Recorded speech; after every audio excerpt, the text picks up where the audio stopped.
எல்லாருக்கும் வணக்கம். நம்ம இப்போ விக்ரமாதித்தன் கதைகளில் அடுத்த பாட்டுக்கு போகலாம். அடுத்து பார்த்தீங்கன்னா வேதாளம் சொல்லிய புதிர் கதைகள். ஃபஸ்ட்டு பத்மாவதி கதை. வாரணாசி என்று ஒரு நகரம் இருக்கிறது. என்றைக்கும் வற்றாமல் நீர் நிறைந்திருக்கும் ஜீவ நதியான கங்கை அங்கே ஓடுகிறது. முன்னொரு காலத்தில் அந்நகரத்தில் பிரதாபமகுடன் என்ற அரசன் ஆண்டு வந்தான். அவன் மகா பராக்கிரமசாலி. அவனுக்கு வஜ்ரமகுடன் என்னும் மகன் இருந்தான். தந்தையைப் போலவே மகனும் வீரம் நிறைந்தவன், அழகிலே மன்மதனுக்கும் மேம்பட்டவன். அவனுக்கு புத்தி சரீரன் என்ற பெயருடைய ஒரு நண்பன் இருந்தான். அவன் மந்திரி குமாரனாவன். அவனை வஜ்ரமகுடன் தன் உயிரினும் மேலாக நேசித்து வந்தான். ஒரு சமயம் இருவரும் பொழுதுபோக்குவதற்காக வேட்டையாடச் சென்றார்கள். துஷ்ட மிருகங்களை வேட்டையாடிக் கொண்டே அவர்கள் காட்டில் நெடுந்தூரம் சென்றார்கள். அங்கே மொக்கு அவிழ்ந்த மலர் நிறைந்த மரங்களும் செடி கொடிகளும் அவர்களை அழைப்பதைப் போலவே காற்றில் அசைந்து ஆடின. குயில்கள் பாடி வரவேற்றன. அந்த காட்டின் நடுவே வர்ண தாமரைகள் பூத்து விளங்கிய அது தெய்வலோகமோ என ஐயுறும்படி அமைந்திருந்தது. அதிலே மங்கையொருத்தி தோழிகளுடன் நீராடி விளையாடி கொண்டிருந்தாள். ஜலக்கிரீடை செய்யும் அந்த பெண் பேரழகு வாய்ந்தவள். அவளுடைய அழகு அந்த ஏரிக்கே ஒரு தனி மணப்பை அளித்தது. அவளுடைய கடைக்கண் பார்வையிலே மயங்கிய ராஜகுமாரன் தன் உள்ளத்தை பறிகொடுத்து விட்டான். அவ்விதமே பத்மாவதியும் ராஜகுமாரனின் அழகிலே மயங்கி அவன் மீது மோகமுற்று தன் வசம் இழந்தாள். குளித்து கொண்டிருந்த அவள் தன் நிலையை மறந்து நாணத்தை துறந்து அவனையே பார்த்து நின்றாள். ராஜகுமாரனும் அவளையே பார்த்து நின்றான். அப்போது அவள் விளையாட்டாக ஒரு தாமரை பூவை பறித்து தன் காதில் சூடிக்கொண்டாள். காதில் அணியும் தந்த பத்திரம் எனும் ஆபரணம் போல் அப்பூவை நீண்ட நேரம் சுருட்டி கொண்டிருந்தாள். பிறகு மற்றொரு பூவை பறித்து தன் தலையில் சூட்டிக்கொண்டாள். அதே சமயம் மற்றொரு கையை தன் நெஞ்சகத்திலே வைத்துக்கொண்டு கடைக்கண்ணால் அவனை நோக்கினாள். அவள் இதை சகஜமாக செய்ததால் அவளுடைய தோழிகள் இதை விளையாட்டாகவே கொண்டார்கள். அவளுடைய செயலை பார்த்து நின்ற ராஜகுமாரனுக்கு அதன் உட்கருத்து ஒன்றும் விளங்கவில்லை. ஆனால் கூறிய புத்திமானான புத்தி சரீரன் அதை உடனே உணர்ந்து கொண்டான். சிறிது நேரம் கழித்து அந்த மங்கை கரையேறி தன் தோழிகளுடன் தன் ஊருக்கு போய்விட்டாள். அங்கு சென்ற பிறகும் அவளுடைய உள்ளம் தடாக கரையில் கண்ட ராஜகுமாரனையே நினைத்து கொண்டிருந்தது. ராஜகுமாரனோ அவள் புறப்பட்டு சென்ற பிறகு மந்திர சக்தியை இழந்த வித்யாதரனை போல ஏதும் செய்ய இயலாதவனாக ஆகி தன் நகரம் திரும்பினான். அவளை காண வேண்டும் என்ற ஏக்கத்தால் அவன் நிலை நாளுக்கு நாள் மோசமாகி கொண்டு வந்தது. ஒரு நாள் அவன் தன் நண்பனான புத்தி சரீரனுடன் தனியாக பேசிக் கொண்டிருந்தான். அப்போது, நண்பா, ஏன் வருந்துகிறாய்? அப்பெண்ணை நீ சுலபத்தில் அடைந்து விட முடியும் என்றான் மந்திரி குமாரன். அதை கேட்ட வஜ்ரமகுடன் ஆச்சரியம் அடைந்து, அது எப்படி முடியும்? அவள் யார்? எந்த நாட்டைச் சேர்ந்தவள்? என்ன பெயர் என்பன போன்ற விவரம் ஒன்றும் தெரியாதே. அப்படி இருக்க வீணாக என் உள்ளத்தில் ஆசை வார்த்தைகளை சொல்லி ஏமாற்ற பார்க்கிறாயா என்று கேட்டான். இதை கேட்ட புத்தி சரீரன் வியப்புற்று, என்ன, அவள் தன்னை பற்றிய விவரங்களை ஜாடையால் தெரிவித்தாலே நீ பார்க்கவில்லையா என்று வினவினான். நண்பா, நான் ஒன்றும் அறியேன். அவள் முக காந்தியை கண்டு மயங்கி நின்று விட்டேன். அவள் தாமரை பூவை தன் காதில் வைத்து கொண்டதால் நான் காணோத்பலன் என்னும் அரசனுடைய நாட்டைச் சேர்ந்தவள் என்பதை அறிவித்தாள். அந்த பூவை காதணியான தந்த பத்திரம் போல சுருட்டியதால் அருகேயுள்ள தந்த சிற்பி ஒருவன் மகள் என்பதையும் குறிப்பிட்டாள். தாமரை பூவை எடுத்து தலையில் சூடியதால் தன் பெயர் பத்மாவதி என்றும், கையை நெஞ்சகத்தின் மீது வைத்துக்கொண்டு கடைக்கண்ணால் உன்னை பார்த்ததால் அவள் இதயம் உனக்கே சொந்தமாகிவிட்டது என்றும் அறிவித்தாள். உண்மையாகவே இப்போது கலிங்க தேசத்தில் காணோத்பலன் என்னும் அரசன் இருக்கிறான். அவனுடைய ஆஸ்தானத்தில் தந்த சிற்பிகளுள் சிறந்தவனான சங்கிராமாவர்த்தனன் என்பவன் இருக்கிறான். அவனுக்கு பத்மாவதி என்ற பெண் ஒருத்தியும் உண்டு. மூவுலகத்திலும் அவள் அழகுக்கு ஈடானவள் இல்லை. அவளை அவன் ரொம்ப பிரியமாக வளர்த்து வருகிறானாம். இந்த விவரங்களை பிறர் கூற நான் கேட்டிருக்கிறேன். அதனால் அவள் ஜாடைகளால் தன் விவரங்களை உனக்கு அறிவித்தவுடனே அவற்றின் உட்பொருளை நான் தெரிந்து கொண்டேன். மந்திரி குமாரன் இவ்வளவு விளக்கமாக கூறியதை கேட்ட வஜ்ரமகுடன் தன் நண்பனின் புத்தி கூர்மையை கண்டு நிரம்பவும் சந்தோஷம் அடைந்தான். தன் இஷ்டம் பூர்த்தியாகும் என்ற நம்பிக்கையும் அவனுக்கு ஏற்பட்டது. ஆகவே நண்பனிடம் பிறகு நண்பனிடம் இதை பற்றி இன்னும் விவரமாக கலந்து பேசி ஆலோசித்தான். பிறகு மறுபடியும் வேட்டைக்கு போவது போல அவர்கள் அரண்மனையை விட்டு கிளம்பினார்கள். ஆனால் அவர்கள் காட்டுக்கு போகவில்லை. பத்மாவதி இருக்கும் நகரத்தை நோக்கி செல்லவே திட்டமிட்டிருந்தார்கள். அதனால் ராஜகுமாரன் நடுவழியில் தன் குதிரையை தட்டிவிட்டு பரிவாரத்தினரிடமிருந்து தந்திரமாக பிரிந்து தன் நண்பன் மட்டும் பின்தொடர கலிங்க தேசத்துக்கு சென்றான். அங்கே கானோத்பலன் ஆண்டு வந்த நகரத்தை அடைந்து தந்த சிற்பியின் ஜாகையை அவர்கள் தேடி அலைந்து கண்டுபிடித்தனர். பிறகு இருவரும் பக்கத்தில் குடியிருந்த ஒரு கிழவியின் வீட்டுக்கு சென்று தங்கினார்கள். மந்திரி குமாரன் குதிரைகளை மறைவான இடத்தில் கட்டி புல்லை போட்டு தண்ணீர் காட்டிவிட்டு வந்தான். பிறகு அந்த கிழவியிடம், அம்மா, இவ்வூரில் சக்கரமாவர்த்தனர் என்னும் தந்த சிற்பி ஒருவர் இருக்கிறாரே, அவரை உங்களுக்கு தெரியுமா என்று கேட்டான். இதை கேட்ட கிழவி அவனிடம் பணிவாக, அவரை எனக்கு நன்றாக தெரியும். நான் தான் அவருக்கு பால் கொடுத்து வளர்த்தேன். அவர் என்னை தம் மகளின் செவிலி தாயாக அமர்த்தி இருக்கிறார். ஆயினும் நான் இப்போது அங்கே போவது இல்லை. அதற்கு வேண்டிய புடவை துணிமணிகள் எனக்கு இல்லை. என் மகன் ஒரு சூதாடி. என் துணிமணி எதையாவது பார்த்துவிட்டால் அவன் உடனே அதை எடுத்து போய்விடுகிறான் என்று தெரிவித்தாள். மந்திரி குமாரனுக்கு இந்த செய்தி ஆனந்தத்தை அளித்தது. உடனே அவன் கிழவிக்கு தன் மேலடையை கொடுத்ததுடன் வேறு பரிசுகளையும் அளித்தான். பிறகு அவளிடம், அம்மா, எங்களுக்கு நீங்கள்தான் தாய். ஆகவே ரகசியமாக எங்களுக்கு ஓர் உதவி செய்ய வேண்டும். தந்த சிற்பியின் மகளான பத்மாவதியிடம் போய், நீ குளக்கரையில் கண்ட ராஜகுமாரன் வந்திருக்கிறான். அவன் உன் மீது மோகம் கொண்டிருக்கும் செய்தியை உனக்கு அறிவிக்கவே என்னை அனுப்பி வைத்தான் என்று ரகசியமாக தெரிவிக்க வேண்டும் என்று கேட்டுக்கொண்டான். முன்னதாகவே பரிசுகள் அளித்து கிழவியை தங்கள் வசமாக்கி கொண்டு விட்டதால் கிழவி அவர்கள் கோரிக்கைக்கு ஒப்புக்கொண்டு பத்மாவதியை பார்க்க சென்றாள். போனவள் சீக்கிரமாகவே திரும்பிவிட்டாள். உடனே அவளை ராஜகுமாரனும் மந்திரி குமாரனும் சூழ்ந்து கொண்டு போய் வந்த சமாசாரம் என்னவாயிற்று என்று விசாரித்தார்கள். கிழவியோ அழமாட்டா குறையாக பின்வருமாறு சொன்னாள். நான் அவளிடம் போய் நீங்கள் வந்திருக்கும் செய்தியை ரகசியமாக கூறினேன். அதை கேட்ட அவள் என்னை மிகவும் கோபித்து கற்பூரத்தில் தோய்த்த தன் 2 கைகளால் என்னை 2 கன்னங்களிலும் அடித்து விட்டாள். அவமானத்தால் நான் மனம் உடைந்து திரும்பிவிட்டேன். இதோ பாருங்கள் என் கன்னத்தில் அவள் விரல் அடையாளங்கள் என்றாள் கிழவி. கிழவி இவ்விதம் சொன்னவுடனே ராஜகுமாரனுக்கு தன் எண்ணம் நிறைவேறாது என்ற நினைப்பால் உள்ளம் உடைந்து விட்டது. ஆயினும் மந்திரி குமாரன் அவன் உள்ளத்தை வாடவிடாமல் தேற்றினான். அதைரியப்படாதே நண்பா. அவள் தன் உள்ள கிடக்கையை காட்டிக்கொள்ளாமல் கிழவியை கோபித்து கொண்டு அவள் முகத்தில் கற்பூரம் தோய்ந்த 10 விரல்களால் அடித்து அனுப்பி வைத்ததால் இப்போது நிலா காலமானதால் ஏற்ற சமயம் அல்ல. நிலா நாள் 10 போகட்டும், அதுவரையில் பொறுத்து கொள்ளுங்கள் என்பதை தெரிவித்திருக்கிறாள் என்று சொல்லி அவன் சோர்வை போக்கினான். மந்திரி குமாரன் இவ்விதம் தேறுதல் கூறியதால் மனச்சமாதானம் கொண்ட ராஜகுமாரன் கடைத்தெருவுக்கு சென்று தான் கொண்டிருந்த பொன்னில் கொஞ்சம் விற்று வந்தான். அந்த பணத்தை கொடுத்து கிழவியை தங்களுக்கு நல்ல விருந்து தயார் செய்ய சொன்னான். இவ்விதம் 10 நாட்கள் கழிந்ததும் நிலைமை எப்படி இருக்கிறது என்பதை அறிந்து வர கிழவியை மறுபடியும் பத்மாவதியிடம் இருவரும் அனுப்பி வைத்தனர். அவ்விருவரும் அளித்த உபசரிப்பில் அவள் மயங்கி போய்விட்டாள். ஆகவே மறுத்து கூறாமல் அவள் பத்மாவதியின் மாளிகைக்கு போய் திரும்பினாள். நான் இன்றைக்கு அங்கே போய் எதுவும் பேசாமல் மௌனமாக இருந்தேன். அவள் என்னை வம்புக்கு இழுத்து உங்களிடமிருந்து ஏதோ செய்தி கொணர்ந்திருப்பதாக வாதம் செய்தாள். 3 விரல்களை செம்பஞ்சு குழம்பில் நனைத்து அதனால் என் மார்பில் அடித்து அனுப்பிவிட்டாள் என்றாள். கிழவின் வார்த்தைகளை கேட்ட புத்தி சரீரன், நண்பா, சோகப்பட வேண்டிய அவசியமே இல்லை. இன்னும் 3 இரவுகளுக்கு அங்கே வர முடியாது என்பதை உணர்த்தி இருக்கிறாள் என்று தைரியம் கூறினான். அதே போல 3 நாட்கள் இருவரும் பொறுத்திருந்து விட்டு கிழவியை மீண்டும் பத்மாவதியிடம் அனுப்பினர். தன் மாளிகைக்கு வந்த கிழவியை பத்மாவதி வரவேற்று உட்கார வைத்து அன்புடன் உபசரித்தாள். பகல் முழுவதும் வயிறார உண்டு பத்மாவதியுடன் காலம் கழித்தாள். காலையில் வீட்டுக்கு கிளம்பியதும் தெருவாசலில் பெருத்த கூக்குரல் கேட்டது.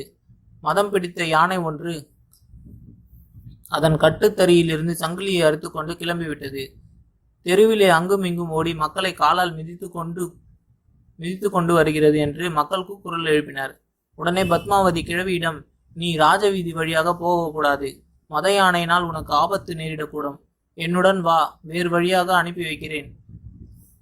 உன்னை ஒரு ஆசனத்தில் கட்டி கயிறு கொண்டு இந்த ஜன்னல் வழியாக தோட்டத்தில் இறக்கி விடுகிறோம். நீ அவ்விடத்தில் உள்ள மரத்தில் ஏறி மதில் சுவரை தாண்டி கீழே இறங்கு. அந்த வழியாக சென்றால் எந்த விதமான ஆபத்தும் வராது என்று தெரிவித்தாள். அவ்விழவியை கயிறு கொண்டு தோட்டத்தில் இறக்கிவிட்டாள். கிழவி அவள் சொன்ன வழியை சென்று வீட்டை அடைந்தாள். அவள் செய்தி கொண்டு போகிறாளோ என்று காத்திருந்த இருவரிடமும் நடந்தவற்றை ஒன்று விடாமல் தெரிவித்தாள். நண்பா, உன் ஆசை நிறைவேறியது.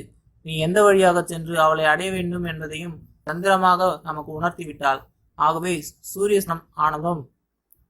சூரியாஸ்தமனம் ஆனதும் அவள் குறிப்பிட்ட வழியாகவே சென்று அவளை அடை என்றான் மந்திரி குமாரன். ராஜகுமாரனும் அதே போல இரவு வந்ததும் புறப்பட்டு சுவரை தாண்டி தோட்டத்தை அடைந்தான். அங்கே மாளிகையின் மேல் மாடத்திலிருந்து கயிறுடன் ஆசனம் ஒன்று தொங்கிக் கொண்டிருந்தது. அவன் வரவை எதிர்பார்த்து தயாராக இருந்தனர் பணிப்பெண்கள். ராஜகுமாரன் ஆசனத்தில் அமர்ந்ததும் அவர்கள் ஆசனத்தை மேலே தூக்கினார்கள். மாடியிலே பூர்ணச்சந்திரன் போன்ற முகத்துடன் பத்மாவதி காத்திருந்தாள். ராஜகுமாரனை கண்டவுடன் எழுந்திருந்து வந்து அவனை வரவேற்றாள். அவர்கள் இருவரும் கந்தர்வ விவாகம் புரிந்து கொண்டார்கள். தன் ஆசைக்கினியாலை அடைந்த ஆனந்தத்திலே ராஜகுமாரன் சில நாட்கள் உலகையே மறந்து அவளுடன் தங்கிவிட்டான். பிறகு ஒரு நாள் அவன் பத்மாவதியிடம், அன்பே, மந்திரி குமாரனான என் நண்பனும் என்னுடன் வந்திருக்கிறான். உன் செவிலி தாய் வீட்டிலே அவனை விட்டுவிட்டு வந்துள்ளேன். அவனை போய் பார்த்துவிட்டு உடனே திரும்பி விடுகிறேன் என்றான். அப்போது பத்மாவதி தன் காதலனை நோக்கி, உங்களை ஒரு விஷயம் கேட்க வேண்டும். நான் காட்டிய ஜாடைகளின் உட்பொருளை நீங்களாகவே உணர்ந்து கொண்டீர்களா, அல்லது உங்கள் நண்பர்தான் அவற்றின் புதிரை விடுவித்து விடை கூறினாரா என்று கேட்டாள். ஜாடைகளில் ஒன்றுமே எனக்கு விளங்கவில்லை. மகா சாமர்த்தியசாலியான என் நண்பன் அவற்றை தன் நுண்ணறிவால் கண்டு எடுத்துச் சொன்னான் என்று உண்மையை அவளிடம் தெரிவித்து விட்டான் ராஜகுமாரன். அப்படியானால் நீங்கள் இதை என்னிடம் முதலில் சொல்லவில்லையே? அவ்வாறு சொல்லாமல் பெருந்தவரை இழைத்து விட்டீர்கள். அவர் உங்கள் நண்பராதலால் எனக்கு சகோதரர் ஆவார். மற்றவர்களை விட அவருக்கு நான் முதலில் மரியாதை செலுத்தி உபசரிக்க வேண்டியது அவசியம் என்று தன் காதலனை நோக்கி சொன்னாள் பத்மாவதி. அங்கிருந்து புறப்பட்ட ராஜகுமாரன் தன் நண்பனை அடைந்தான். இருவரும் பேசிக் கொண்டிருக்கும் போது ஜானகியின் உட்பொருளை அறிந்து சொல்லியது புத்திசரீரனே என்று பத்மாவதியிடம் தான் சொன்னதை தெரிவித்தான் ராஜகுமாரன். நண்பா, இது முறையில்லை, நல்லதும் இல்லை என்று ராஜகுமாரனை கடிந்து கொண்டான் மந்திரி குமாரன். மறுநாள் காலையில் அவர்கள் இருவரும் அமர்ந்து பேசிக் கொண்டிருக்கையில் பத்மாவதியின் வேலைக்காரி கையில் பட்சணம், பலகாரம், வெற்றிலைப்பாக்கு ஆகியவற்றுடன் வந்து மந்திரி குமாரனின் சௌக்கியத்தை விசாரித்துவிட்டு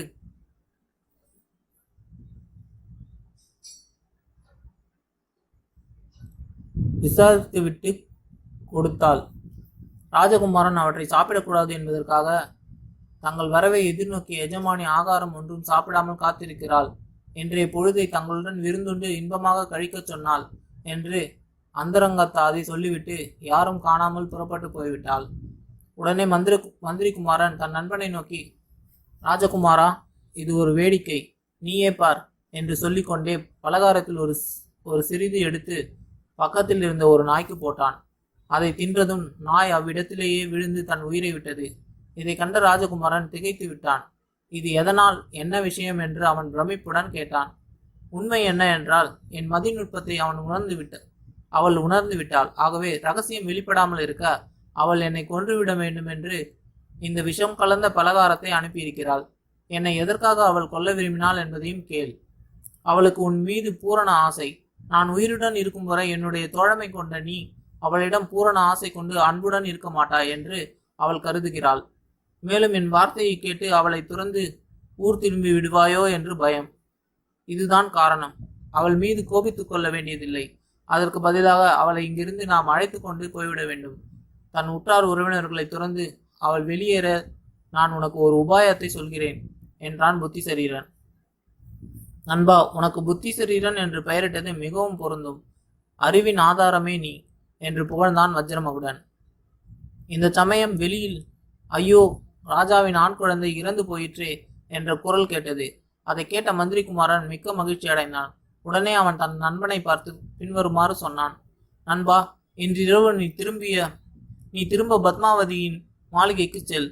அவளுடன் குதூகலமாய் இருக்கும்போது அவளுக்கு நல்ல போதையூட்டி அவளை மதிமயங்க செய்துவிடு. தன் நிலைமை மறந்து பிணம் போல படுக்கையில் படுத்து தூங்கும்போது அவள் நகைகளை களைந்து இடையிலே நகங்களினால் சூலாயுதத்தின் முக்குறிகளைப் போல கீறல் அடையாளம் செய்துவிட்டு வந்துவிடு. அதற்கு மேல் நடக்க வேண்டியவற்றை நான் பார்த்து கொள்கிறேன் என்றான் மந்திரி குமாரன்.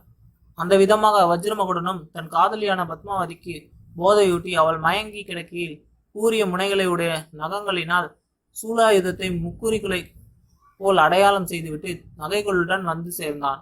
மந்திரி குமாரனும் அதை கண்டு உவகை பூத்தான். மறுநாள் காலையில் மந்திரி குமாரன் அவ்வூர் மயானத்தை அடைந்து ஒரு தபசி போல வேஷம் போட்டு கொண்டான்.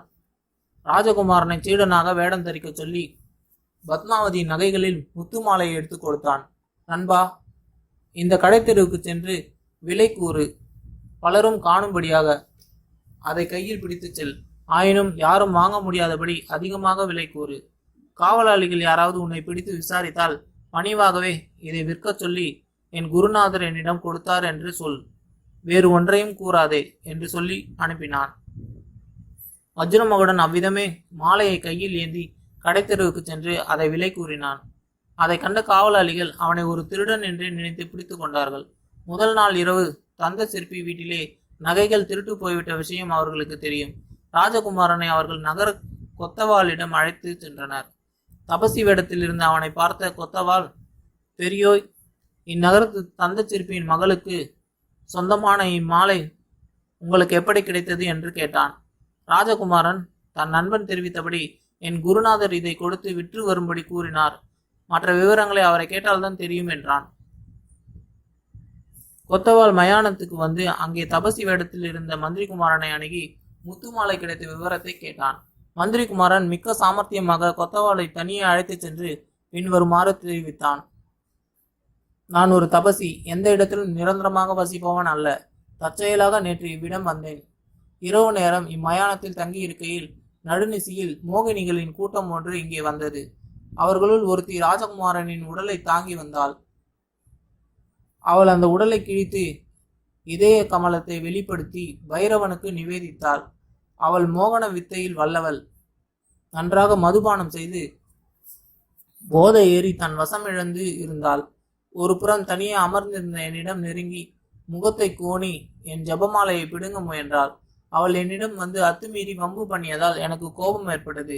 என் மந்திர சக்தியால் சூலாயுதத்தை பழுக்க காய்ச்சி அவள் இடைப்புறம் சூடு போட்டு துரத்தினேன்.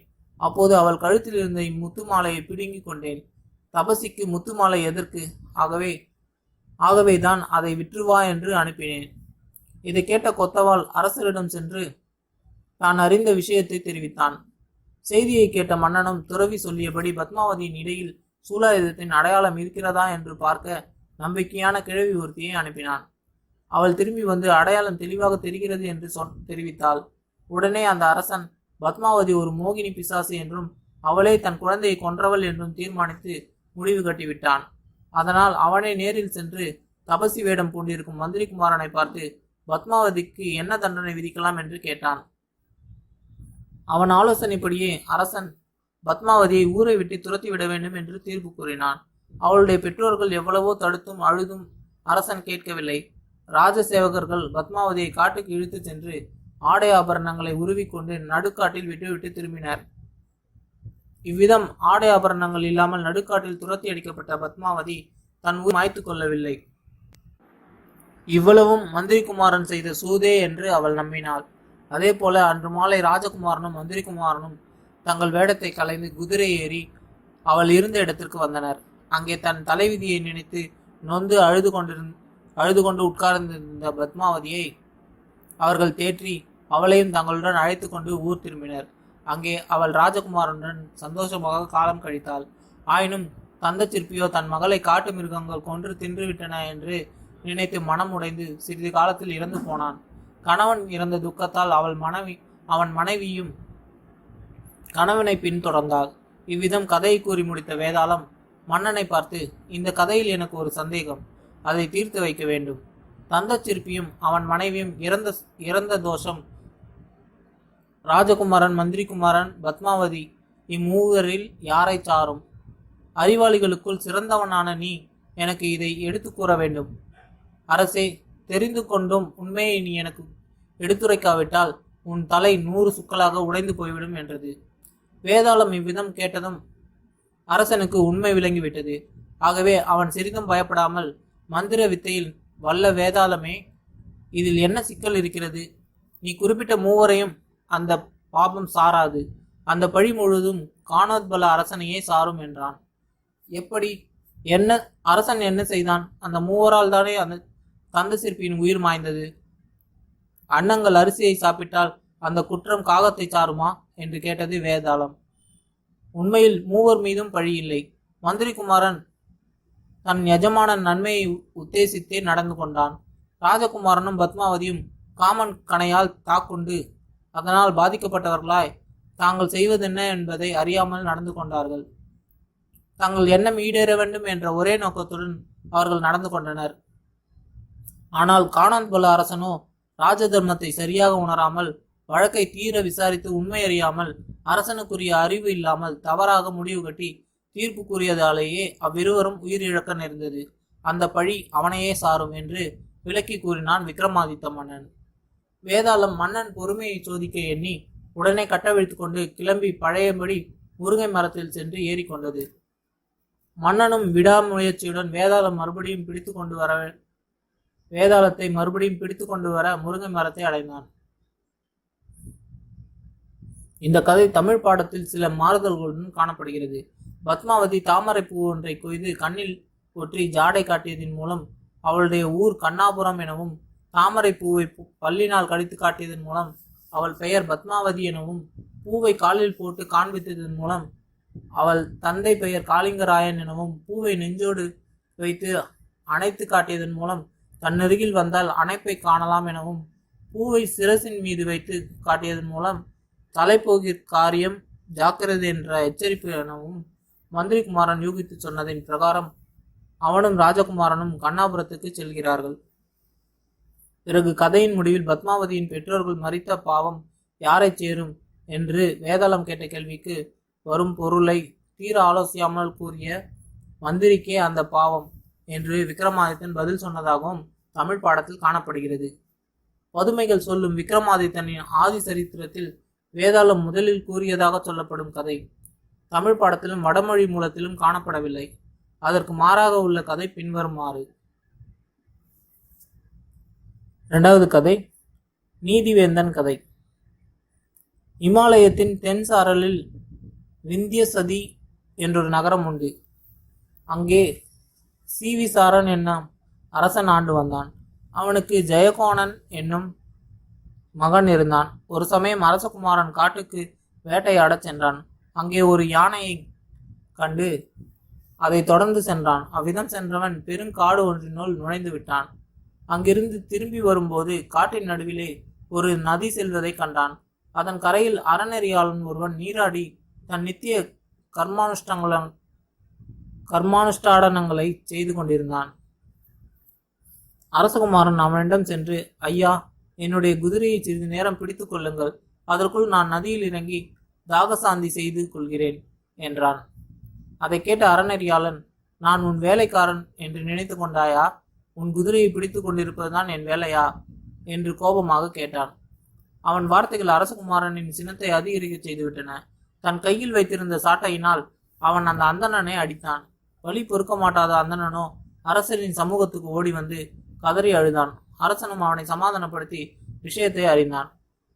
அரசியல் அதிகாரத்தில் அகங்காரம் கொண்டு தன் மகன் குதிரை சாட்டையினால் அறநெறியாளனை அடித்தான் என்று கேட்டதும் மன்னன் கண்களில் கோபாக்கினி வீச கொதித்தெழுந்தான். உடனே அவன் தன் மகனை நாட்டை விட்டு வெளியேறுமாறு உத்தரவிட்டான். அப்போது அருகில் இருந்த மந்திரி, அரசே, அரசனுக்குரிய சகல லட்சணங்களும் பொருந்திய தங்கள் குமாரனை நாட்டை விட்டு வெளியேற்றுவது நல்லதா? அது சரியல்ல என்றான். மந்திரி, அறநெறியாளனை குதிரை சாட்டையினால் அவன் அடித்திருக்கிறான். முன் விசாரணை ஏதுமின்றி அவன் அடித்ததால் அவன் அரசாளும் தகுதியிலிருந்து விலக்கியவனாகிறான். அறிஞன் ஒருபோதும் விஷத்தை அருந்த மாட்டான். பாம்புகளுடன் விளையாட மாட்டான். துறவிகளை நிந்திக்க மாட்டான். அறிஞர்களை விரோதித்து கொள்ள மாட்டான்.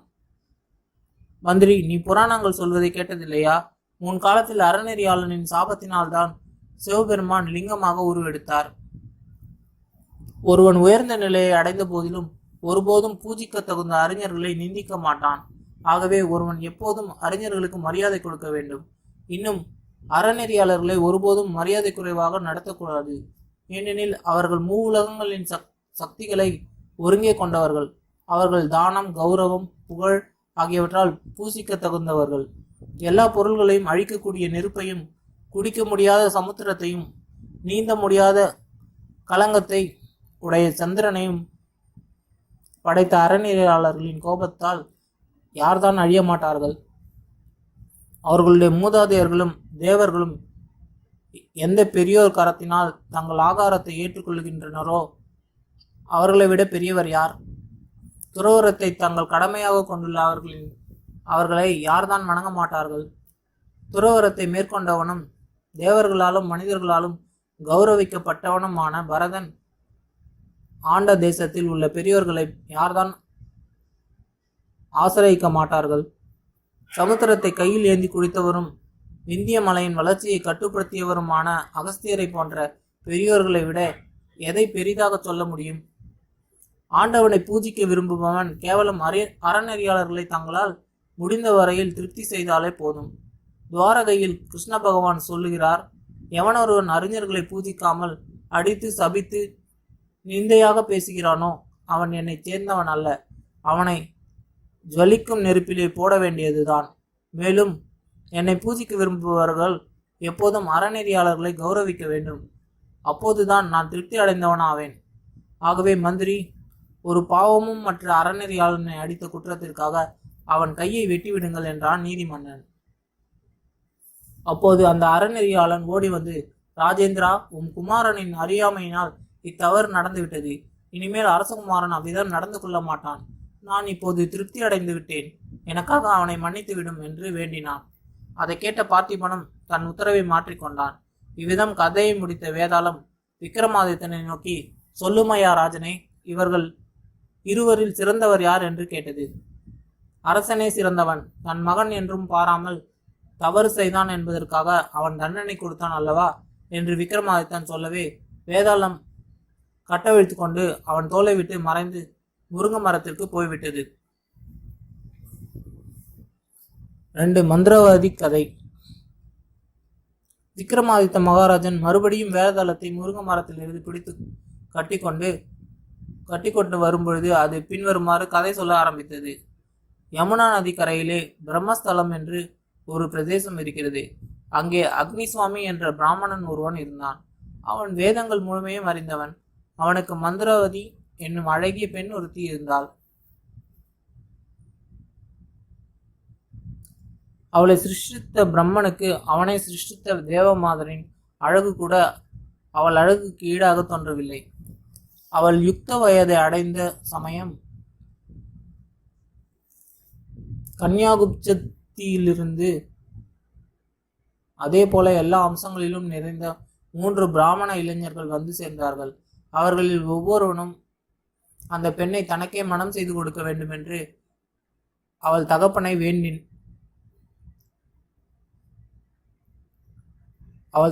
வேண்டினான். அவளை வேறு யாருக்காவது கொடுத்தால் தன் உயிரை விட்டு விடுவதாகவும் ஒவ்வொருவனும் கூறினான். அவளை அவர்களுள் யாராவது ஒருவனுக்கே மனம் செய்து கொடுத்தால் மற்ற இருவரும் இறந்து போய்விடுவார்களோ என்று எண்ணி அக்கினி சுவாமி யாருக்கும் அவளை மனம் செய்விக்கவில்லை. பெண்ணும் கன்னியாகவே இருந்தாள். 3 இளைஞர்களும் சந்திரமண்டலத்திலே நோக்கி நின்ற அந்த கிரணங்களால் வாழும் சகோதர பக்ஷியைப் போல அவள் முகத்தை நோக்கி கொண்டு இரவும் பகலும் கழித்து வந்தனர். இப்படி இருக்கையில் திடீரென்று ஒரு நாள் மந்திரவாதிக்கு சுரநோய் கண்டது. அது அவள் உடலையே தகித்தது. கடைசியில் அவள் உயிர் துறந்தாள். அவளை இழந்த இளைஞர் மூவரும் வருத்தத்தால் நிலை குலைந்தனர். அவள் உடலை நன்றாக அலங்கரித்து மயானத்துக்கு எடுத்து சென்று தகனம் செய்தனர். அம்மூவருள் ஒருவன் சுடுகாட்டிலேயே ஒரு குடிசை போட்டு கொண்டான். பிச்சை எடுத்து கிடைத்ததை உண்டு அவளை சுட்டு எரித்த சாம்பலையை படுக்கையாக கொண்டு காலம் கழித்து வந்தான். மற்றொருவன் அவள் அஸ்திகளை கொண்டு கங்கையில் சேர்ப்பிக்க போய்விட்டான். 3ஆமவனோ துறவியாக மாறி தேச சஞ்சாரம் செய்ய புறப்பட்டான். துறவியாக இருந்தவன் இவ்விதம் ஒவ்வொரு ஊராக சுற்றி வரும்போது வஜ்ரலோகம் என்னும் கிராமத்தை அடைந்தான். அங்கே ஒரு பிராமணன் வீட்டில் சாப்பிடச் சென்றான். அவன் சாப்பிடும்போது ஒரு குழந்தை அழ ஆரம்பித்தது. அதை சமாதானப்படுத்துவதற்காக செய்த முயற்சிகள் எல்லாம் வீணாகவே வீட்டுக்காரி கோபம் தாங்காமல் அந்த குழந்தையை தூக்கி நெருப்பில் எறிந்து விட்டாள். நெருப்பில் விழுந்தவுடனே குழந்தை வெந்து சாம்பலாயிற்று. விருந்தாளியாக வந்திருந்த துறவிக்கு இதை கண்டதும் மயிர் கூச்செறிந்தது. ஐயையோ, நான் ஒரு பிரம்மராட்சசி வீட்டுக்கன்றோ வந்துவிட்டேன். இவ்விடத்தில் ஆகாரம் சாப்பிடுவது பிரத்யட்சமான மகா பாவமாயிற்றே. நான் இங்கே சாப்பிட மாட்டேன் என்று அவன் அழுது கதறிக்கொண்டே எழுந்தான். கிரகஸ்தன் உடனே துறவியை நோக்கி, சுவாமி, என் மந்திர சக்தியின் வலிமையால் உடனே குழந்தையை உயிர்ப்பிக்க வைத்து விடுகிறேன். மந்திரத்தை உச்சரித்தவுடன் எழுந்து விடுவான் என்று கூறினான். உடனே அவன் மந்திர புத்தகத்தை எடுத்து வந்து கையில் ஒரு பிடி மண் எடுத்து வைத்து கொண்டு சஞ்சீவி மந்திரத்தை அவன் மீது உச்சாடனம் செய்தான். பிறகு அவன் அந்த மண்ணை சாம்பல் மீது வாரி இறைத்தவுடன் முன்னிருந்தபடியே பையன் பிழைத்து எழுந்தான். இதை கண்ட துறவி மனசமாதானம் அடைந்து அங்கே உணவு உண்டான்.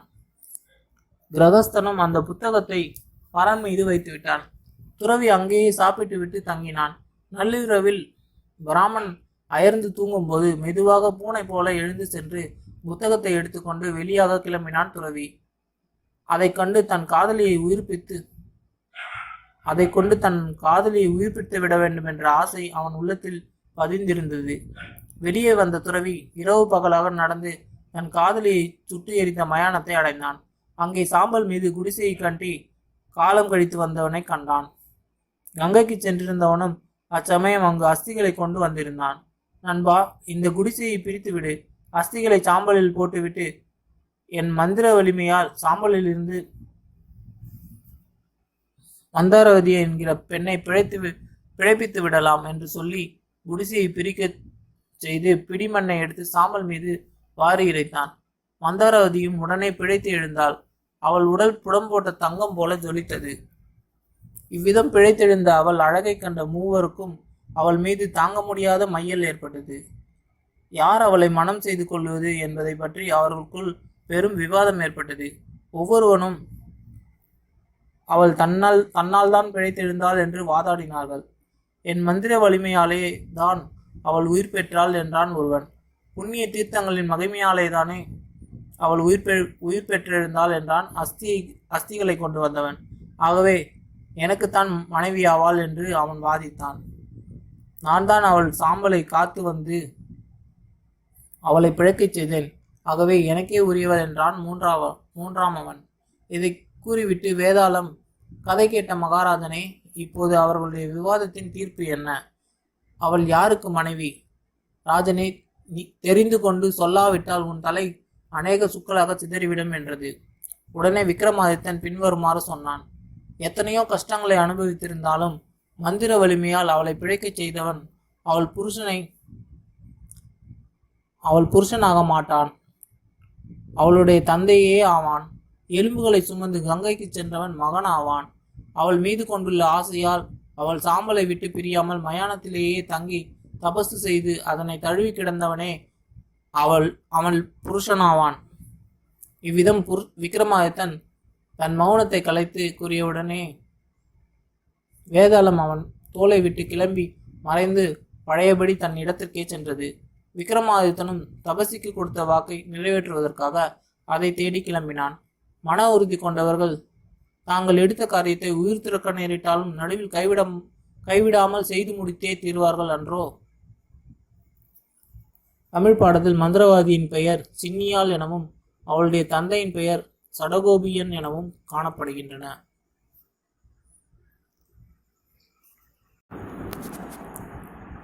அடுத்து வேதாளம் அடுத்த கதையை சொல்லுது. 3வது கதை, 3 ரசிகர்கள் கதை.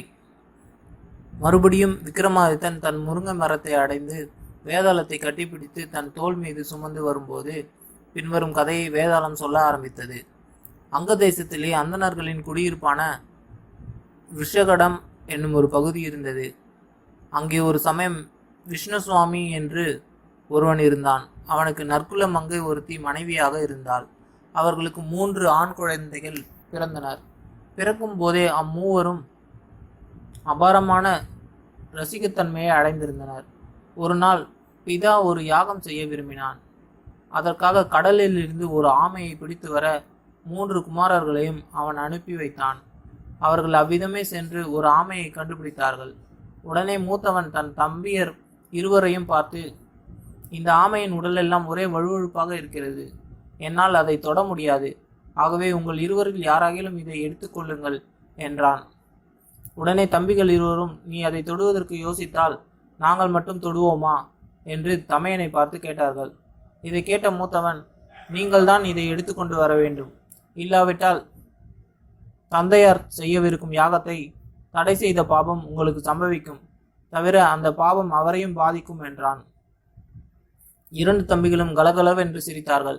எங்களுடைய கடமை என்ன என்பதை பற்றி கூறும் நீ உன் கடமையை மறந்துவிட்டாயே.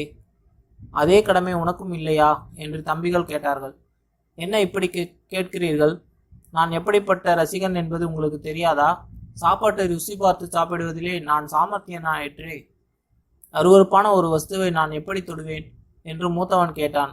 நடுவில் பிறந்தவன், பெண்களின் தராதரத்தை அறிந்து சொல்லக்கூடிய சாமர்த்தியம் வாய்ந்த நான் உன்னை காட்டிலும் உயர்ந்த ரசிகன் ஆவேன் என்றான். அப்படியானால் கடைசி தம்பி இந்த ஆமையை எடுத்து போகட்டும் என்று மூத்தவன் சொன்னவுடனேயே, நான் படுக்கையின் சுகம் அறிந்தவன். ஆகவே உங்கள் இருவரை காட்டிலும் நான் தான் உயர்ந்தவன் என்று சொன்னான் கடைசி பையன். இவ்விதம் மூவரும் ஒருவருக்கொருவர் சண்டை போட்டுக் கொள்ள ஆரம்பித்தார்கள். மமதை அதிகமாயிருந்ததால் யாரும் தாழ்ந்து போவதாக இல்லை. ஆகவே அவர்கள் ஆமையை அப்படியே போட்டுவிட்டு விவாதத்தை அவ்வொரு அரசனிடம் தெரிவித்து முடிவை பெற கிளம்பினார்கள். அந்த நாட்டு ராஜாவான பிரசேனஜித் என்பவன் தலைநகரான விடங்கபுரியில் இருந்தான். அங்குள்ள அரண்மனையை ரசிகர்கள் மூவரும் அடைந்து அரசனிடம் தங்கள் விவாகத்தை முறையிட்டு கொண்டார்கள்.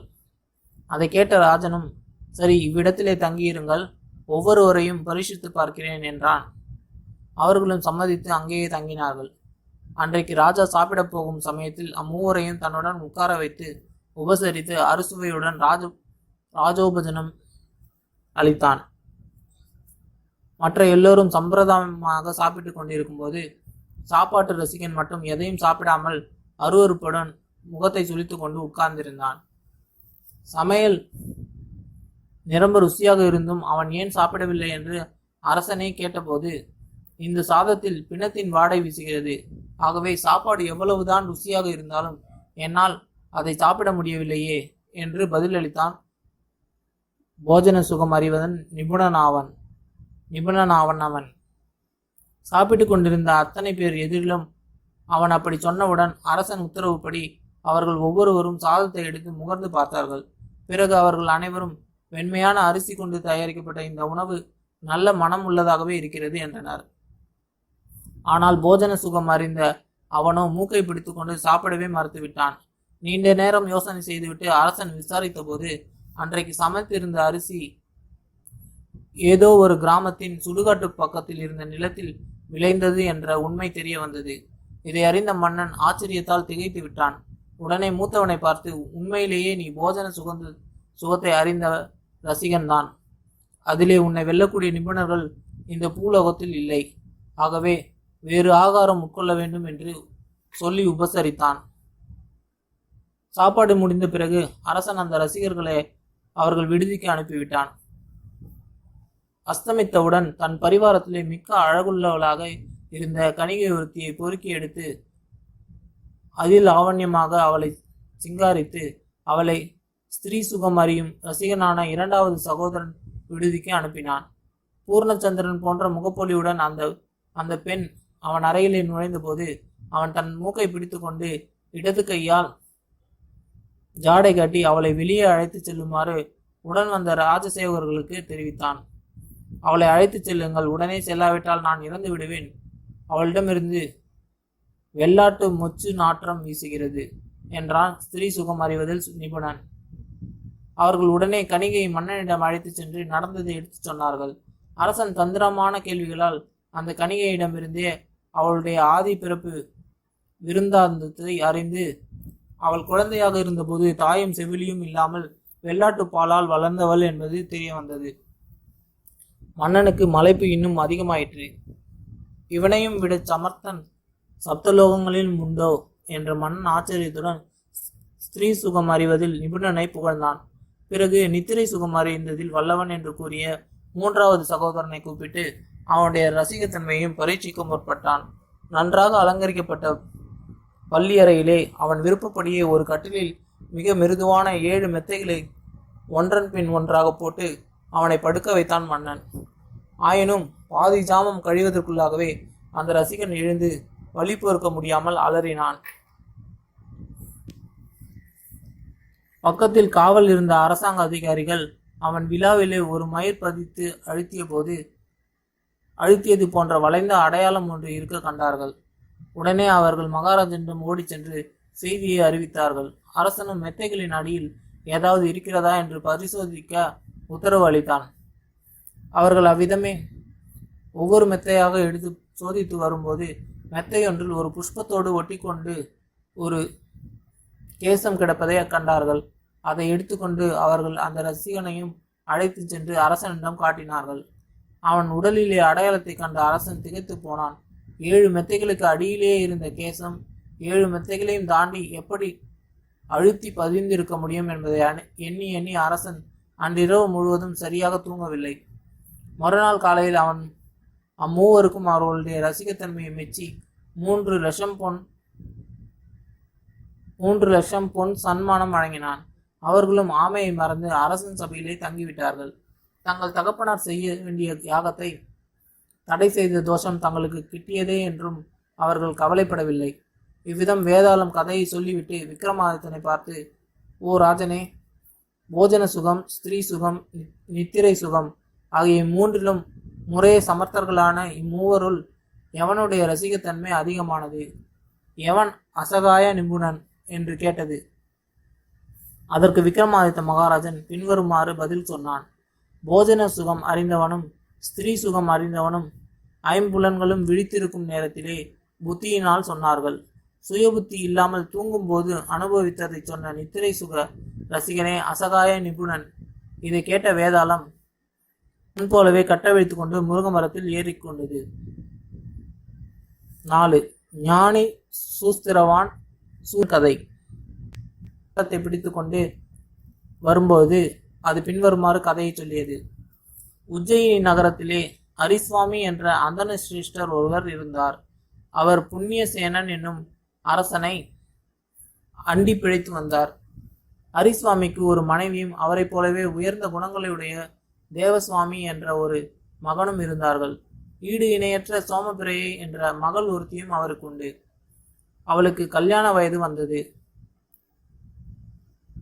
தன் அழகிலே பெருமிதம் கொண்ட அவள் தன் தாயார் மூலமாக வீரம், ஞானம், விஞ்ஞானம் ஆகிய மூன்றிலே ஏதாவது ஒன்றில் வல்லவனுக்கே என்னை மனம் செய்து கொடுக்க வேண்டும். என் வாழ்க்கையிலே உங்களுக்கு அக்கறை இருந்தால் என்னை வேறு யாருக்கும் மனம் செய்து கொடுக்கக்கூடாது என்ற செய்தியை தன் தந்தைக்கு அறிவித்தாள். இதை கேட்ட ஹரிசுவாமிக்கு ஒரே கவலையாக போய்விட்டது. இம்மூன்று துறைகளில் ஏதாவது ஒன்றில் சமர்த்தனான மாப்பிள்ளையை எப்படி தேடி பிடிப்பது என்ற கவலை அவரை வாட்டியது. அவர் இவ்விதம் இருக்கும் சமயம் புண்ணியசேன மன்னன்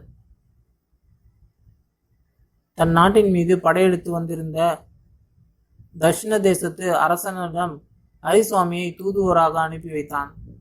அவரும் அவ்விடம் சென்று தாம் வந்த காரியத்தை முடித்து கொண்டார்.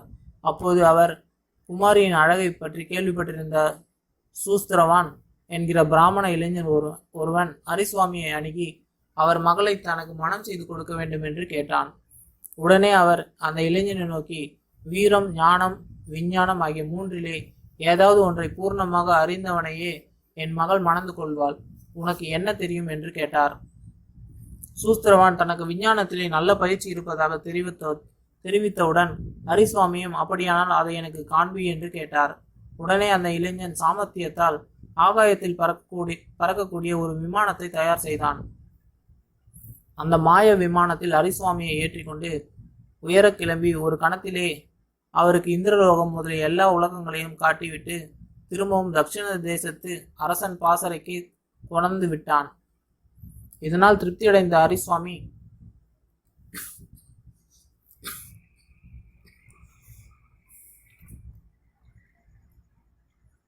அந்த இளைஞனுக்கு தன் மகளை கல்யாணம் செய்து கொடுப்பதாக வாக்களித்து கல்யாணத்துக்கு அன்றைய தினத்திலிருந்து 7ஆம் நாள் என்று முகூர்த்தமும் நிச்சயித்து விட்டார்.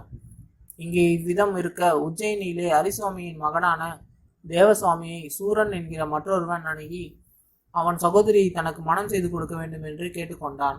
தேவசுவாமியும் அதே போல அவளை அடைய விரும்புகிறவன் வீரம், ஞானம், விஞ்ஞானம் ஆகிய மூன்றிலே ஒன்றில் சாமர்த்தனாக இருக்க வேண்டும் என்பதை தெரிவித்தான். உடனே அந்த பிராமணன் தான் ஒரு வீரன் என்று சொல்லி வில்வித்தை, வாழ்வித்தை, கத்திச்சண்டை, குத்துச்சண்டை முதலிய பலவற்றிலும் தனக்கு உள்ள திறமையை எடுத்து காட்டினான். இதை கண்ட தேவசுவாமியும் தங்கையை அவனுக்கு மனம் முடிக்க ஒப்புக்கொண்டான். ஜோசியர்களை கொண்டு பார்த்தபோது அவன் தகப்பன் விஞ்ஞானிக்காக வாக்களித்திருந்த அதே 7ஆம் நாள் முகூர்த்தம்தான் கிடைத்தது. அதே சமயத்திலே ஞானி என்கிற 3ஆம் ஒருவன் பெண்ணின் தாயாரை தனிமையில் சந்தித்து பெண்ணை தனக்கு கல்யாணம் செய்து கொடுக்க வேண்டும் என்று கேட்டான். அவளும் தன் குமாரத்தை வீரம், ஞானம், விஞ்ஞானம் ஆகியவற்றில் ஒன்றில் தேர்ந்தவனையே மணந்து கொள்ளுவாள் என்பதை எடுத்து கூறினாள். அவனும் அம்மா, எனக்கு ஞானம் இருக்கிறது என்றான். அன்றி அவன் நடந்தது, நடப்பது, நடக்கப் போவது ஆகியவற்றை பற்றி கேட்ட கேள்விகளுக்கு தக்க விடையளித்தான். அதனால் திருப்தியடைந்த தாயாரும் அதே 7ஆம் நாள் தன் குமாரியை அவனுக்கு பாணிக்கிரகணம் செய்து கொடுப்பதாக உறுதி கூறினாள். மறுநாள் ஹரிசுவாமி வீடு திரும்பினார். தம் மனைவியிடத்திலும் மகனிடத்திலும் குமாரத்தின் விவாக விஷயமாக தாம் செய்திருந்த ஏற்பாட்டை ஹரிசுவாமி எடுத்துச் சொன்னார். உடனே அவர்களும் தாங்கள் இருவரும் தனித்தனியே கொடுத்திருக்கும் வாக்கை பற்றி தெரிவித்தார்கள். இதை கேட்ட அவருக்கு முன்னிலும் அதிகமான கவலை வந்துவிட்டது. 3 பேரை அழைத்திருக்கிறதே, அவர்களில் யாருக்கு பெண்ணை மனம் செய்து கொடுப்பது என்பதை அவரால் முடிவு செய்ய முடியவில்லை. முகூர்த்த நாள் வந்தது. வரனாக வரிக்கப்பட்டிருந்த வீரன், ஞானி, விஞ்ஞானி ஆகிய 3வரும் ஹரிசுவாமியின் வீட்டுக்கு வந்து சேர்ந்தார்கள். ஆனால் அந்த சமயத்தில் ஒரு அதிசயம் நிகழ்ந்தது. மணப்பெண்ணான சோமபிரபையை காணவில்லை. வீட்டிலிருந்து அவள் திடீரென்று மாயமாக மறைந்து விட்டாள். எங்கெங்கோ தேடியும் அவள் கிடைக்கவில்லை. உடனே ஹரிசுவாமி ஞானியை அழைத்து, ஐயா, என் மகள் இப்போது எங்கிருக்கிறாள் என்பதை தயவு செய்து சீக்கிரமாக அறிந்து சொல்ல வேண்டும் என்று ஆவலுடன் வேண்டிக் கொண்டார். ஞானியும் உடனே தூம்ரசிகன் என்னும் ராட்சசன் விந்திய மலை காட்டில் உள்ள தன் இருப்பிடத்திற்கு அவளை தூக்கி போயிருக்கிறான் என்று அறிந்து சொன்னான். இதை கேட்ட ஹரிசுவாமி பெரிதும் கலவரமடைந்து, ஐயோ, அவளை எப்படி திரும்ப அடைவது, அவளை எவ்வித மனம் செய்து கொடுப்பது என்று அழுது புலம்பினான். இதை கண்ட விஞ்ஞானி, கவலைப்படாதீர்கள், அவள் இருக்கும் இடம் என்று ஞானி குறிப்பிட்ட பிரதேசத்துக்கு உங்களை ஒரு கணத்திலே அழைத்து செல்கிறேன் என்று கூறி தைரியம் ஊட்டினான். உடனே அவன் ஆகாயத்தில் பறந்து செல்லக்கூடிய மாய விமானம் ஒன்றை தயாரித்து அதில் ஏராளமான ஆயுதங்களையும் நிரப்பினான். பிறகு ஹரிசுவாமி வீரன், ஞானி ஆகியவர்களையும் ஏற்றிக்கொண்டு விமானத்தை செலுத்தி ராட்சசன் வசித்து அந்த விந்திய மலை காட்டை அடைந்தான். இவர்களை கண்ட ராட்சசன் கோபம் கொண்டு பயங்கரமான கூச்சல் போட்டுக்கொண்டு ஓடி வந்தான். அவ்விதம் வரும் ராட்சசனை எதிர்த்து வீரன் சண்டை போட்டான். இருவரும் பலவிதமான ஆயுதங்களாலும் போர் புரிந்தார்கள். சிறிது நேரத்திலே நிரம்பவும் சாகசமாக அர்த்தசாஸ்திர பானத்தை வீரன் எய்து ராட்சசன் தலையை கொய்து விட்டான். சோமபிரபையை மீட்டுக்கொண்டு எல்லோருமாக அதே மாய விமானத்தில் உஜ்ஜயினி திரும்பினார்கள். எல்லோரும் ஹரிசுவாமியின் வீடு வந்து சேர்ந்த பிறகும் விவாகம் நடைபெறவில்லை. முகூர்த்த வேலையும் கடந்து விட்டது. வீரன், ஞானி, விஞ்ஞானி ஆகிய 3வருக்கும் இடையே பெருத்த விவாதம் ஏற்பட்டு விட்டது. ராட்சசன் அவளை மறைத்து வைத்திருந்த இடத்தை நான் கண்டுபிடித்து சொல்லாவிட்டால் அவளை எப்படி திரும்ப அழைத்து வந்திருக்க முடியும்? ஆகவே அவளை எனக்கே மனம் செய்து கொடுக்க வேண்டும் என்று கேட்டான் ஞானி. நான் இந்த மாய விமானத்தை தயாரித்து வான வீதியில் பறந்து உங்களை அழைத்து போய் திரும்ப அழைத்து வரவில்லையா? இந்த விமானம் இல்லாவிட்டால் உங்களால் எப்படி விந்திய மலை காட்டை அடைந்து சுப முகூர்த்தத்துக்குள்ளே திரும்பி வந்திருக்க முடியும்? ஆகவே அவளை எனக்குத்தான் மனம் செய்து கொடுக்க வேண்டும் என்று கேட்டான் விஞ்ஞானியான சூஸ்திரவான். நீங்கள் பல பேர் பல காரியங்கள் செய்தும் நான் ராட்சசனுடன் சண்டை போட்டு அவனை கொன்றிருக்காவிட்டால் உங்களால் எப்படி அவளை திரும்ப அடைந்திருக்க முடியும்?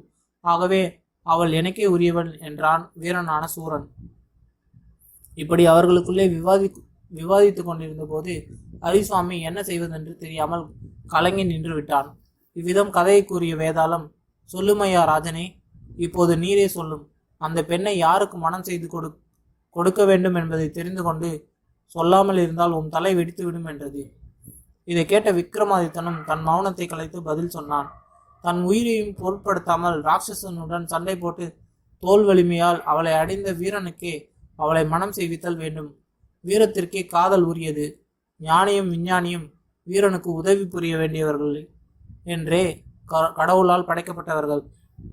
கணக்கர்களும் வினைஞர்களும் பிறருக்கு அடங்கி உதவியாளர்களாகத்தானே இருக்கிறார்கள். அதை கேட்ட வேதாளம் மறுபடியும் முருங்க மரம் ஏறிக்கொண்டது. 5வது கதை, மதன சுந்தரி கதை. விக்ரமாதித்தன் மறுபடியும் முருங்க மரத்திலிருந்து வேதாளத்தை பிடித்து தோல் மீது சுமந்து கொண்டு வேகமாக திரும்பி நடக்கலானான். வழியிலே வேதாளம் அவளை பார்த்து, மனித குலாதிபதியே, நீ அஞ்சா நெஞ்சமும் புத்தி சாதுரியமும் உடையவன். ஆகவே கதை ஒன்று சொல்லுகிறேன், கேளுமையா ராஜனே என்று மறுபடியும் கதையை ஆரம்பித்தது.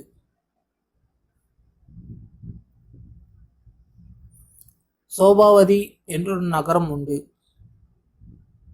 அதை அரசாண்ட எசகேது என்னும் மன்னன் நீதி வசமிக்கேது என்னும் சிறப்புடன் இந்த பூ உலகத்திலே புகழ் பெற்று விளங்கினான். அவனுடைய தலைநகரிலே சக்தி வாய்ந்த தெய்வம் என உலக பிரசித்தி அடைந்த துர்க்கை அம்மனுக்கு அழகான ஒரு ஆலயம் இருந்தது. அதற்கு தெற்கே துர்க்கை தீர்த்தம் என்ற தடாகமும் இருந்தது. ஒவ்வொரு வருஷமும் ஆஷாட மாசத்திலே சுக்லபக்ஷ சதுர்த்ததிசி அன்றைக்கு அங்கே ஒரு பெரிய உற்சவம் நடக்கும். தேர் திருவிழா கொண்டாட்டங்களை காண்பதற்காக அன்றைய தினம் ஏராளமான மக்கள் கூட்டம் கூட்டமாக திரண்டு வருவார்கள். துர்க்கை அம்மனின் வரப்பிரசாதத்தினால் கூடும் என்ற நம்பிக்கை உள்ளவர்கள் எல்லாம் தீர்த்தமாடி பலவித பிரதீட்சைகளும் செய்து கொண்டு போவார்கள். ஒரு சமயம் அந்த உற்சவத்தின் போது அந்த புண்ணிய தீர்த்தத்தில் ஸ்நானக்காக பிரம்மஸ்தலம் என்ற கிராமத்திலிருந்து தவளன் என்ற வாலிபன் ஒருவன் வந்திருந்தான். அவன் தன்னம்பிக்கை குறைந்தவனாகவும் கோழை மனது படைத்தவனாகவும் விளங்கியதால் அவனுக்கு தீனதாசன் என்ற பெயரும் வழங்கி வந்தது. அவனுக்கு துர்க்கை அம்மனிடம் அபரிமிதமான பயபக்தியும் தேவியின் சக்தியில் அளவற்ற நம்பிக்கையும் உண்டு. அவன் தன் இதயத்தை கொள்ளை கொள்ளக்கூடிய பெண்ணை மணப்பதெனவும் முடிவு செய்திருந்தான். அந்த உற்சவ காலத்திலே சுத்தப்படன் என்பவனுடைய மகளான மதன சுந்தரி என்னும் கன்னிப்பெண் ஒருத்தியும் தன்னை போலவே அங்கு ஸ்நானம் செய்ய வந்திருப்பதை தவளன் கண்டான். புதுநிலவை பழிக்கும் அழகுடைய அவளை கண்டவுடனே அவன் தன் உள்ளத்தை பறிகொடுத்தான். திருவிழா பார்க்க வந்த பெண் தனக்கு கிடைப்பாளா என்று பெருத்த ஏக்கம் அவன் நெஞ்சை வாட்டியது. அவன் துர்க்கை அம்மன் சன்னிதானத்தை அடைந்து, மகிஷாசுரமர்த்தினியே, நான் கருதிய பெண்ணை மனைவியாக அடைவதுதான் என் வாழ்க்கையின் லட்சியம். அவளோடு நான் சிறிது காலமே மனவாழ்வை ருசித்தாலும் போதும். என் உயிரின் ஒரே ஆசை திருப்தியடைந்துவிடும். என் ஆசை அபிலாட்சியை நிறைவேற்று. அந்த பெண் என்னை மனம் செய்து கொள்வாளே ஆனால் மறுமுறை உன்னை ஸ்மரணை செய்யும் போது என் தலையை வெட்டி உன் பாதார விந்தத்திலே சமர்ப்பிப்பேன் என்று பிரதிட்சை செய்து கொண்டான். அதன் பிறகு தன் கருத்தை கவர்ந்து கொண்ட அந்த கன்னிகையை யார், எந்த ஊர் என்பதை போன்ற விவரங்களை விசாரித்து அறிந்து கொண்டு அவள் மீது கொண்ட மோகத்தோடு அவன் வீடு திரும்பினான். அங்கே அவனுக்கு இருப்பு கொள்ளவில்லை, ஆகாரம் செல்லவில்லை. இதை கண்ட அவன் தாயார் கவலை கொண்டு இதற்கு காரணம் என்னவென்று அவனை விசாரித்தாள். அவனும் உண்மையை சொல்லி தன் ஆசையை தெரிவித்தான். தாயாரும் உடனே தன் கணவர் விமலரிடம் சென்று விஷயத்தை சொன்னாள். இதை கேட்ட தகப்பனும் தன் மகனை வந்து பார்த்து, மகனே, சுலபமாய் கிட்டக்கூடிய இந்த விஷயத்துக்காக நீ ஏன் இப்படி அதைரியப்பட்டு கலங்குகிறாய்? நான் கேட்டால் சுத்தப்படன் தன் மகளை உனக்கு கட்டாயம் மனம் செய்து கொடுப்பான். அவனுக்கு நாம் குலம், செல்வம், அந்தஸ்து, தொழில் முதலிய எல்லாவற்றிலும் சமமானவர்களே, எந்த விதத்திலும் குறைந்தவர்கள் அல்ல. எனக்கு அவனை தெரியும், அவனும் என்னை நன்றாக அறிவான். ஆகவே இந்த சம்பந்தத்தை ஏற்பாடு செய்வதில் சிரமம் எதுவுமே இல்லை என்று சொன்னான். இவ்விதம் விமலன் தன் மகனை பல வார்த்தைகளால் சமாதானப்படுத்தி தேற்றி ஆகாரம் உட்கொள்ளச் செய்தான். மறுநாள் அவன் தன் மகனுடன் புறப்பட்டு சுத்தப்படன் வீட்டுக்கு சென்றான். அங்கே அவன் தன் மகனுக்கு மதன சுந்தரியை மனம் செய்து கொடுக்க வேண்டும் என்று கேட்டான். சுத்தப்படனும் அதற்கு சம்மதித்தான். முகூர்த்தம் பார்த்தபோது மறுநாளே நல்ல நாளாக இருந்தது. அதனால் மறுநாளே கல்யாணம் நடந்தது. மதன சுந்தரியும் தவளனை பார்த்தது முதல் அவன் மீது மையல் கொண்டிருந்தாள். இந்த கல்யாணத்திலே அவளுக்கும் பரம சந்தோஷம் உண்டாயிற்று. கல்யாணம் கழித்து தவளன் புது பொண்டாட்டியுடன் சொந்த ஊர் திரும்பி வந்து சேர்ந்தான். விரும்பியவளை அடைந்த வாலிபன் புதுமணத்தின் ஆனந்த தேனை பருகி ஆசை தீர சில நாட்கள் இன்ப வாழ்வை அனுபவித்து வந்தான். இவ்விதம் புதுமண தம்பதிகள் இருவரும் ஊரில் இருக்கும்போது ஒரு நாள் மதன சுந்தரியின் சகோதரன் அவ்விடம் வந்து சேர்ந்தான். தமையனுக்கும் தங்கைக்கும் இடையே உயிருக்கு உயிரான வாத்சல்யம் உண்டு. தங்கையின் வீட்டில் அவனை எல்லோரும் அன்புடன் வரவேற்று சூசல பிரசனம் செய்து தங்கள் அன்பை தெரிவித்தார்கள். சாப்பாடு ஆன பிறகு இளைப்பாறும் போது அவன் பெரியவர்களை பார்த்து, ஊரிலே துர்காதேவியின் உற்சவம் நடைபெறுகிறது. அதற்கு என் தங்கை மதன சுந்தரியும் அவள் கணவரையும் அழைத்து வரச் சொல்லி என் தகப்பனார் என்னை அனுப்பி வைத்தார் என்று சொன்னான். அதற்கு அவர்கள் ஒப்புக்கொண்டு விருந்து வைத்து அனுப்ப விரும்பினார்கள். மறுநாள் காலையில் தவளன் தன் மனைவி மதன சுந்தரியுடன் மாமனார் வீட்டுக்கு கிளம்பினான். உரிய காலத்தில் அவர்களுடன் சோபாவதி நகரை அவன் அடைந்தான். நகர்ப்புறத்திலே துர்கையின் பெரிய கோவில் இருப்பதை தவளன் கண்டவுடனே அவனுக்கு பக்தி மேலிட்டது.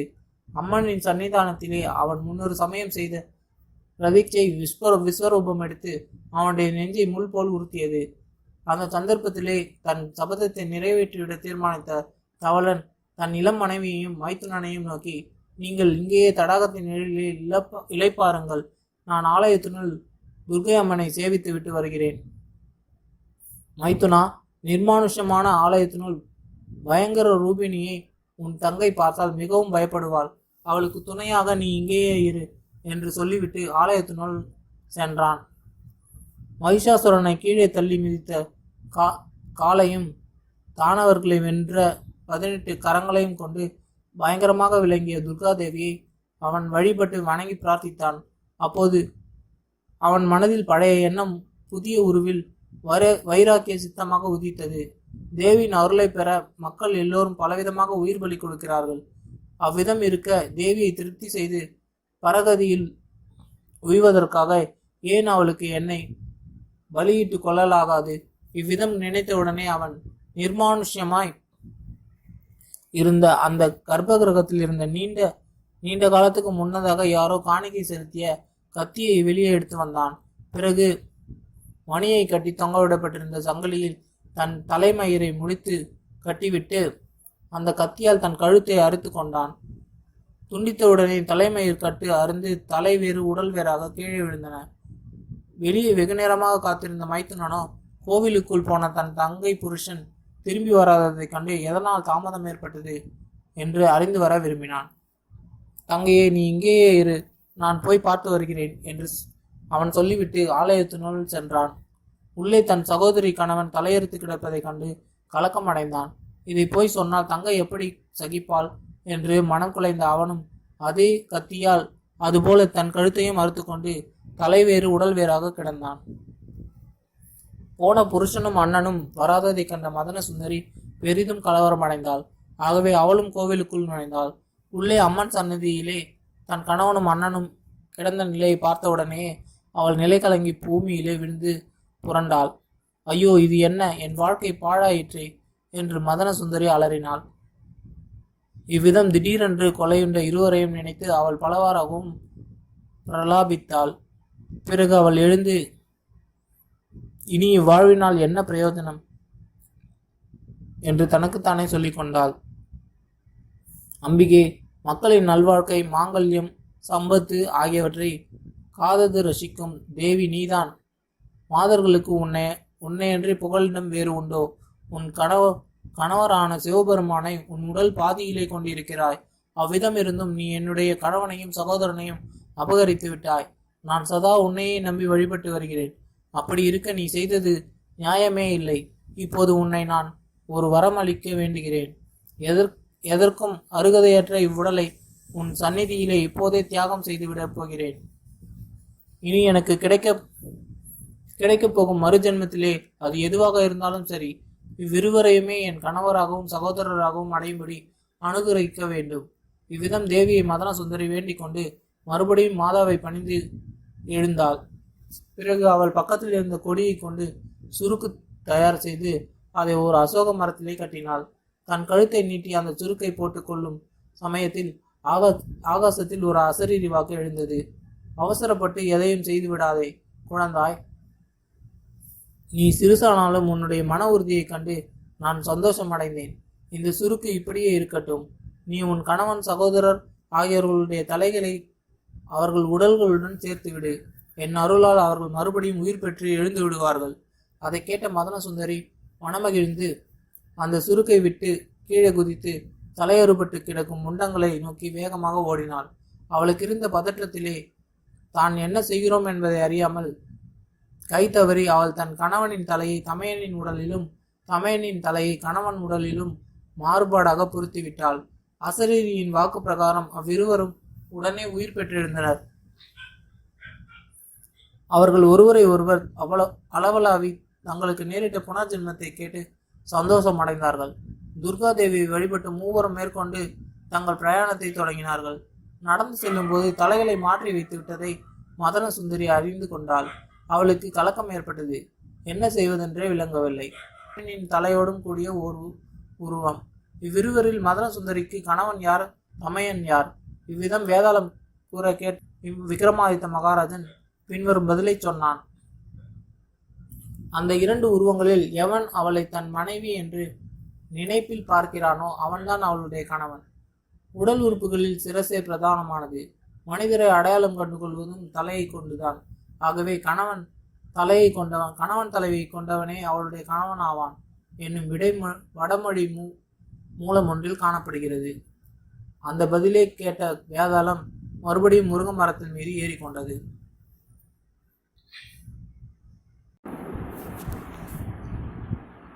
அஞ்சாவது கதை முடிஞ்சிருச்சுங்க. அடுத்த ஆறாவது கதை, அதை நம்ம அடுத்த பார்ட்டில் பார்க்கலாம். இன்னும் நிறைய கதை வந்துகிட்டே இருக்க போகுது. எல்லோரும் கண்டினியூவாக கேளுங்க. நான் உங்களை அடுத்த கதையில் மீட் பண்ணுறேன். நன்றி.